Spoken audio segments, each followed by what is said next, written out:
Hello everyone, welcome back to the channel. So today we are going to discuss about the fascinating evolution of literary criticism. In basic, we are going to learn about literary criticism, and we are going to learn it in its chronological order. So we'll be taking a journey through the history, understanding how the analysis and interpretation of literature have kind of developed over the centuries. So in this video, my purpose or my goal behind making this video is to trace the literary criticism from its origins in classical Greece to modern day approaches, to emphasize the key figures, movements, and ideas that have shaped the field of literary criticism. And this video, by the end of this video, I'll be giving you the guarantee that you will understand about the whole literary criticism, the basic of literary criticism. And when you are going to learn about the literary theory and criticism in the details, you will be able to understand them in a more better way, because you could have already analyzed the basic or the chronological order of the literary criticism. And even in net or gate exam, they are asking the chronological order of the literary criticism. So this video is going to cover the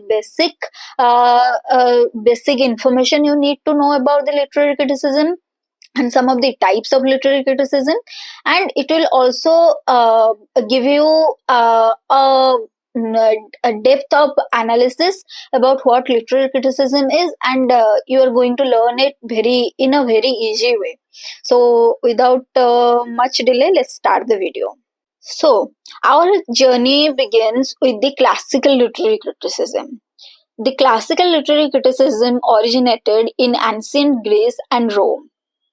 So some of the key figures we need to know from the classical literary criticism is Plato, Aristotle, Horace, and Longinus. So I have already made a detailed video on a work of Plato and Aristotle.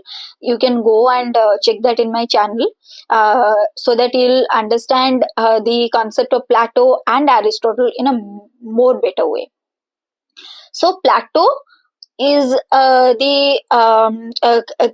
Plato criticized the poetry for its moral and emotional impact, which famously expels the poets from his ideal republic. So one of his most famous work was Republic. And after Plato comes Aristotle. So Plato was the student of Socrates, and Aristotle was the student of Plato. So Aristotle introduced the Poetics. He wrote a work named Poetics, and this Poetics established the foundation of Western literary analysis, which highlights some concepts like tragedy, mimesis, catharsis, and the three units. And after Aristotle, there comes Horace. So Horace has written Ars Poetica, and in Ars Poetica he has outlined the guidelines for creating poetry that balances instruction and pleasure. And after Horace, we are going to learn about Longinus. So Longinus wrote on the sublime, and his treatise on the sublime emphasized the power of literature to elevate the soul and to evoke some emotion in the human beings. So basically, this classical literary criticism, which spans from 5th century BCE to 5th century CE, focuses on imitation and the importance of structure in drama and the power of literature to influence the morals and the emotions. So the journey of criticism began from the classical literary criticism, and the key figures are Plato, Aristotle, Horace, and Longinus. After the classical literary criticism, we are going to learn about the medieval criticism. So medieval criticism spans from 5th CE to 15th century, and it lasts up in 15th century. So this whole medieval criticism, the context behind the medieval criticism is that the medieval era saw the literature through a religious lens, which focuses on allegory and some spiritual interpretation. And some of the key figures are like St. Augustine, Dante Alighieri. So St. Augustine advocated for the moral and religious interpretation of text, which views literature as a means to understand some divine truths. And after St. Augustine, we are going to learn about Dante. So Dante defended the use of the vernacular and established the principles for interpreting layers of meaning in text, like literal meaning, allegorical meaning, moral meaning, and analogical meaning. So uh, Dante and St. Augustine kind of laid the foundation for the of the medieval criticism. And some of the key ideas we can get from the medieval criticism is that it has a dominance of allegory, a religious focus, and the literature, it sees literature as a moral guide. So this is all about the medieval criticism.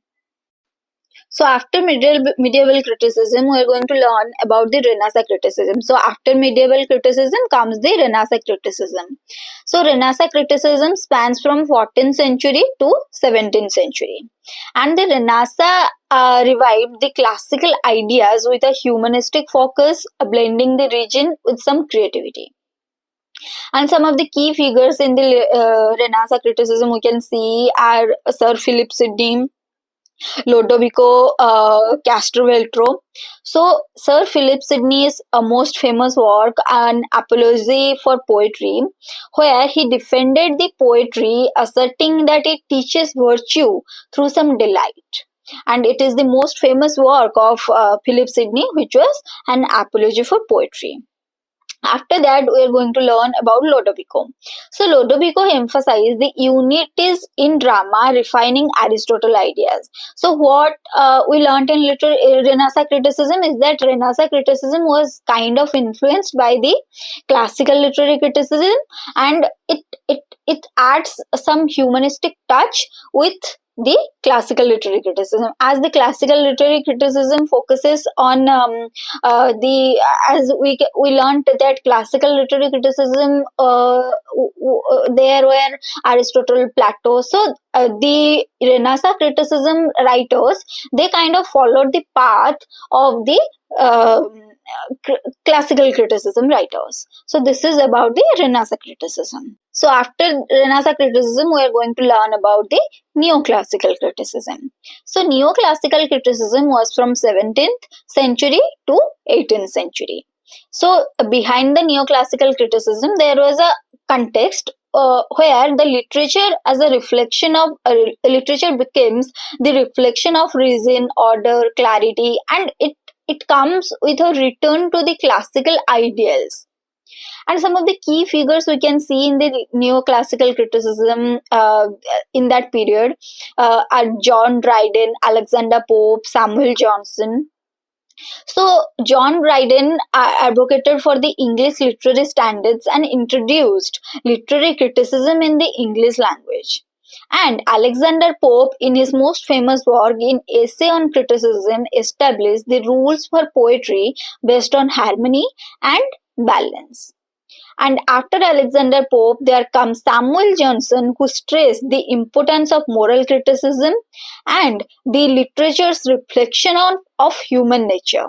So, some of the key ideas we can get from the neoclassical criticism, that it clearly lays an emphasis on the decorum, order, and rationality, which follows the classical models. After neoclassical criticism, we are going to learn about the romantic criticism.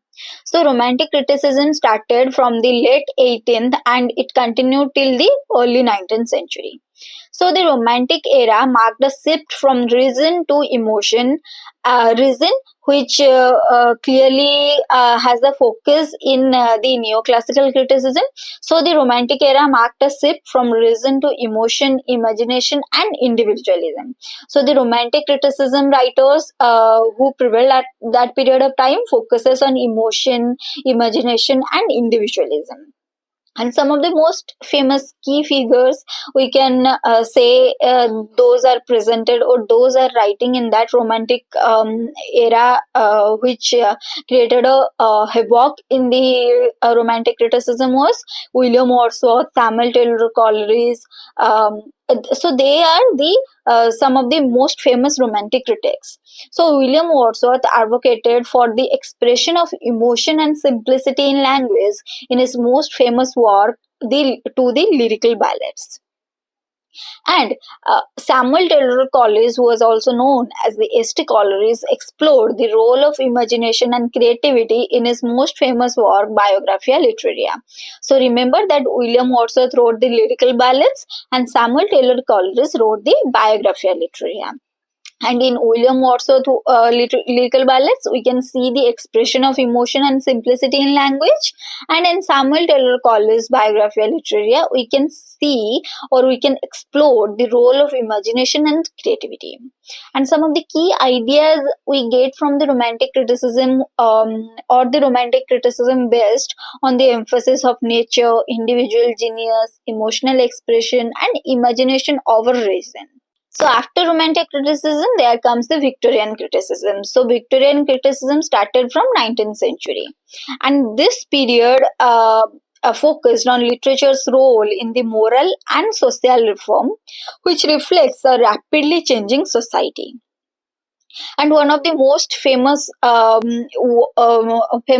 critic we are going to read under the Victorian criticism was Matthew Arnold. So Matthew Arnold saw literature as a means of cultural and moral education, which he emphasized the touchstone method of comparing the text to great works. And this Victorian criticism focuses or makes literature as a moral guide and social commentary to reflect the anxieties of an industrializing world. After Victorian criticism, there comes the modern criticism. So modern criticism started from the early 20th century. So modernism brought some innovation, fragmentation, and a break from the traditional forms. And some of the key figures we can see that T.S. Eliot was a major key figure in the modernist criticism. He was known as the best modern critic ever. And T.S. Eliot advocated for a return to literary tradition while embracing the modern experimentation. So he forced everyone to return to their literary tradition that have always been being followed, and while embracing the modern experimentation that is continuing in today's world.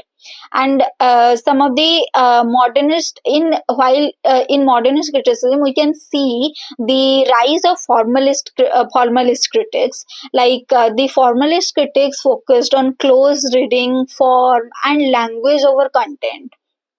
And some of the major formalism critics are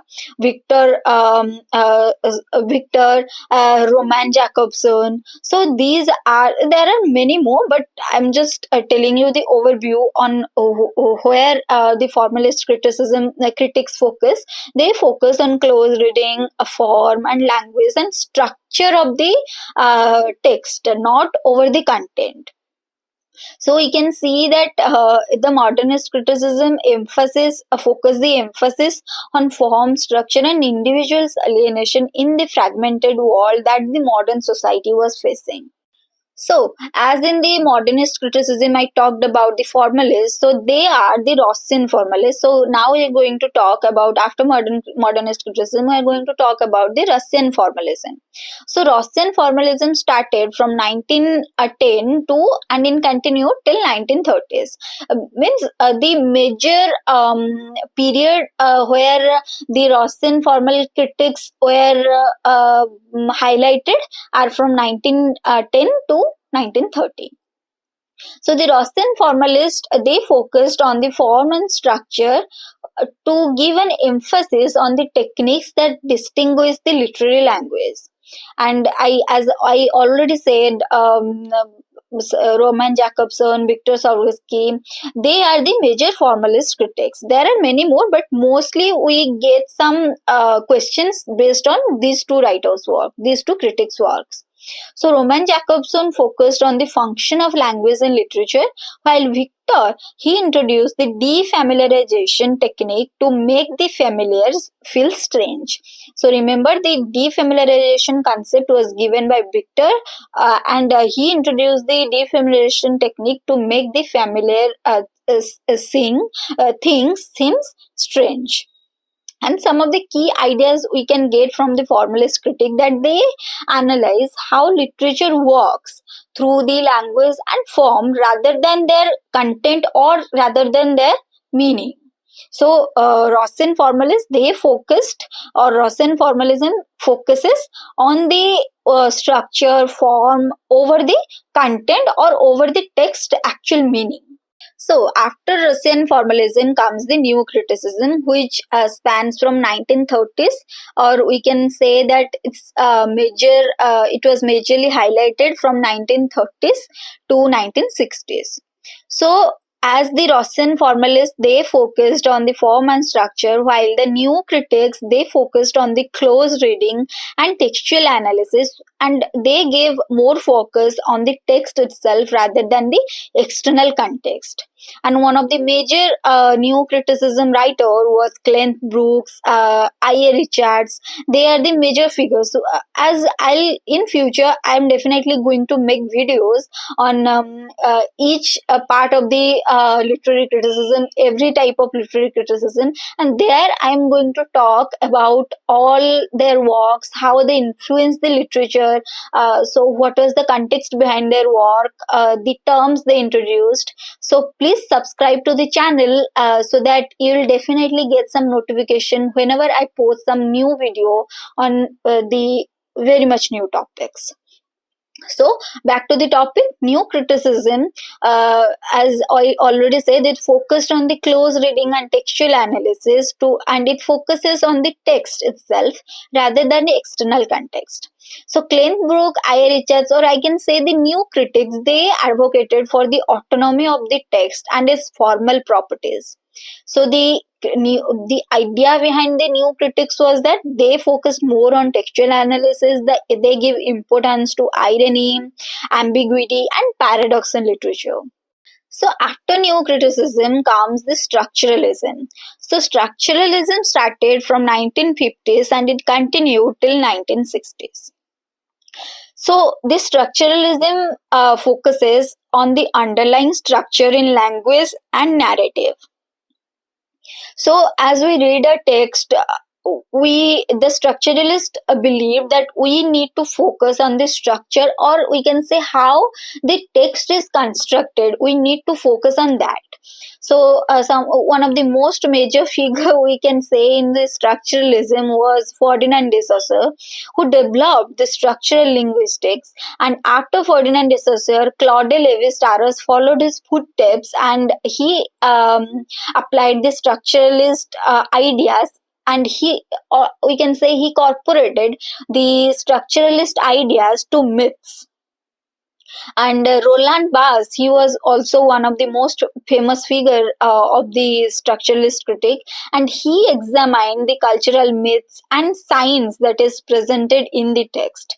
So we can get that some of the key ideas of the structuralist was that they focus on the underlying system of the language and structure, and views the literature as a part of larger cultural system. So after structuralism comes the post-structuralism or deconstruction and deconstruction. So post-structuralism and deconstruction, they followed from 1960s and continued till 1980s. So the deconstruct critics, they challenge the stability of the meaning and the authority of the text. One of the most famous figure of deconstruction was Jacques Derrida. So Jacques Derrida introduced the concept of deconstruction, and he highlighted the inherent contradiction that is presented in the text while you analyze a text. And Roland Barthes also comes under the deconstruction critics. So he declared he introduced a term, the death of the author. So, post-structuralism focuses on the textual instability, the role of language in shaping reality, and the reader's role in interpretation of the text. So, as I already said, deconstruction was from 1960s to 1980s, and the key concept were textual contradiction, binary opposition. We can see in the deconstruction critics, they provided us with the works which has textual contradiction, binary opposition, and Jacques Derrida was the famous critic of deconstruction, and he sees the deconstruction method as a method to uncover the hidden meanings that is laid behind the text. And he also examines how texts contradict themselves by questioning the assumed truths. So now, after this, the criticism, the types of criticism I'm going to talk about falls under the contemporary literary criticism thing, because it continued from the late 20th century, and it is continuing till the present. In present, we there are this kind of critics that is prevalent in this period of time also. So, first we are going to talk about the Marxist criticism. So, Marxist criticism was from 1930s, and it's still continuing. The Marxist criticism, the impact of Marxist criticism, we can see now even. To learn why, because some of the key concepts presented in the Marxist criticism were class struggle, ideology, materialism, and one of the most famous figure who laid the foundation of the Marxist criticism was Karl Marx. So Karl Marx focused on the socio-economic factors, those influence literature. He defines the class struggles, and he wrote work based on this. So, and after Karl Marx, we are going to talk about Raymond Williams, who also falls as a Marxist critic. So Raymond Williams' cultural materialism and literature presented us a reflection of the society that we have covered ourselves with. And this Marxist criticism analyzes literature's role in reinforcing or challenging the power structure that is presented in the society. So this is about the so after Marxist criticism, we're going to talk about the feminist criticism. So feminist criticism started from 1960s, and it continued till the present. So some of the key concepts that is presented in the feminist criticism are gender role, patriarchy, the patriarchal representation, or the representation of women that are living in the patriarchal society. So, key figures are Mary Wollstonecraft, Simone de Beauvoir, Judith Butler, Kate Millett, and many more feminist critics are presented, or we are going to learn about more feminist critics under the feminist criticism. So Simone de Beauvoir wrote The Second Sex, which was about the woman's position in this society. And Virginia Woolf, who also wrote A Room of One's Own, which describes about the privacy a woman much needed to grow herself. And Judith Butler, who sees that gender is a social construct. A woman was not born as a woman by birth. She became a woman through the society, and the society makes a woman. So this feminist criticism or the feminist critics, they examines literature through the lens of gender and power dynamics. After feminist criticism, we are going to talk about the psychoanalytic criticism. So psychoanalytic criticism was started from 1920s and continued till present. So basically I can say that Sigmund Freud laid the foundation of the psychoanalytic criticism, or he was the major critic of the psychoanalysis theory. So unconscious repression, Freudian theory, these are some of the key concepts we'll be finding while we read the feminist criticism works, or we read some works under the feminist criticism. So as I already said, Sigmund Freud laid the foundation, so he was the major figure in the psychoanalytic, or he falls under the major critic as the psychoanalytic criticism. So Sigmund Freud kind of influenced the unconscious. He influence of the unconscious on the behavior. How our behavior shows the unconsciousness that we have within us. And Jacques Lacan also, Sigmund Freud also gave a key term or a key concept named the uncanny. So after that, Jacques Lacan, we are talking about the Lacan. So Lacan gives the concepts of mirror states, language, identity, and we are also going to learn about the ID, ego, superego that falls under the psychoanalysis theory. So this psychoanalytic criticism explores the psychological motivation of characters and the authors. So, after psychoanalytic criticism, we are going to talk about the post-colonial criticism. So, the post-colonial criticism started from 1970s and it's still continuing. So we can see some of the key concepts that is presented here, or we can see on the works of post-colonial critics at the colonialism, identity, hybridity, other world. So see, those are the key concepts we will be finding while we read deeper through the post-colonial criticism. So one of the major figure in the post-colonial criticism was Edward Said, and he gave the famous concept Orientalism, and this were critics of Western representation of the East. And there is Homike Bhabha who gives the concept of hybridity and cultural negotiation. So please remember that Edward Said gave the concept of Orientalism, and it was a work. So he produced the work Orientalism in 1978, which was a critique of the Western representation of the East. And Homike Bhabha wrote about he gave the concepts of hybridity, cultural negotiation. So these are the key concepts we will be finding in the post-colonial criticism. So post-colonial criticism analyzes the impact of colonialism and cultural identity that is presented in the literature. So now we are going to talk about new historicism. So new historicism was started from 1980s and it continuing till present. So we are going to find some of the key concepts that is presented in the new historicism. It focuses more on the historical context, the power relation presented in the society. And one of the most famous new historicist was Stephen Greenblatt. So Stephen Greenblatt lays the emphasis on the relationship between the literature and the relationship that the literature has with its history.